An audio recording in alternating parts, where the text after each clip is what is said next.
Le Tout-Puissant a dit, « Et si nous avons fait descendre ce courant sur une montagne, alors tu l'aurais vu s'humilier et se fondre par crainte de Dieu. » Et ces paroles, nous les citons aux gens, afin qu'ils réfléchissent.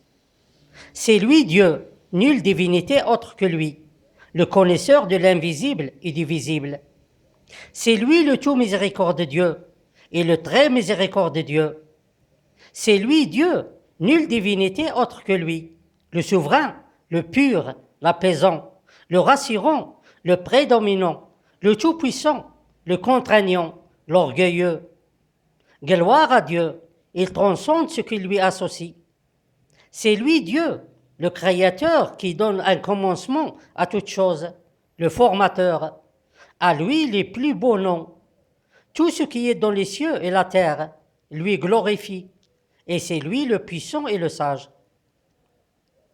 Les honorables messagers de Dieu ne sortent pas d'une sourate ou d'un verset dans le Coran pour entrer dans un autre verset, comme ils disent certains insignifiants parmi les gens.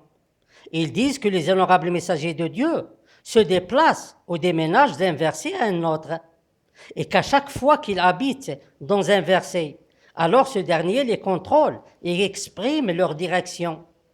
Mais tout ceci n'est pas vrai, car les honorables messagers de Dieu n'adorent pas le Coran, c'est-à-dire qu'ils n'adorent pas le Coran comme on adore Dieu.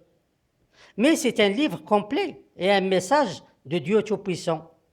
Ils expliquent les versets comme le veut Dieu Tout-Puissant, en les facilitant pour la compréhension, afin que ceux qui s'intéressent réfléchissent sur les versets du Coran pour aider. Alors les honorables messagers de Dieu n'adorent que Dieu Tout-Puissant, lui seul, et sans aucun associé. Et n'invoquent que Dieu Tout-Puissant, lui seul, et sans aucun associé.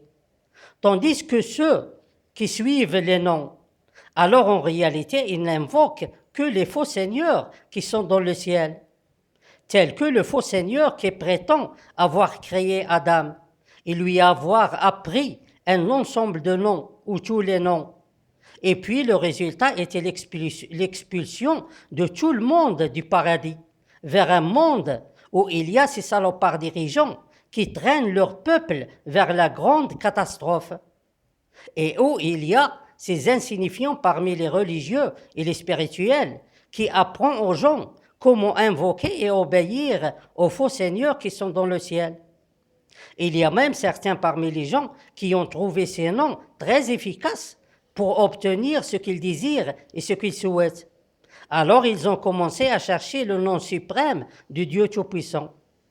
Ces gens sont des religieux et des connaisseurs aux yeux des stupides parmi les gens. Mais ce sont des ignorants et des mécréants aux yeux de Dieu Tout-Puissant. Et maintenant, elle est bien expliquée la signification de la parole de Dieu Tout-Puissant quand il a dit qu'il va remplir l'enfer par tous les djinns et les gens. C'est parce que tout le monde suit les faux seigneurs qui sont dans le ciel. Quant aux honorables messagers de Dieu, il affirme qu'il n'adore et n'invoque que Dieu Tout-Puissant, lui seul et sans aucun associé, et il est témoin de ce qu'ils disent. Comme il annonce aux faux seigneurs qui sont dans le ciel et ceux qui les suivent parmi les gens et les djinns, que leur sort est l'enfer où ils resteront pour toujours, et que leur fin s'approche pour que la religion tout entière revienne à Dieu Tout-Puissant, à lui seul et sans aucun associé.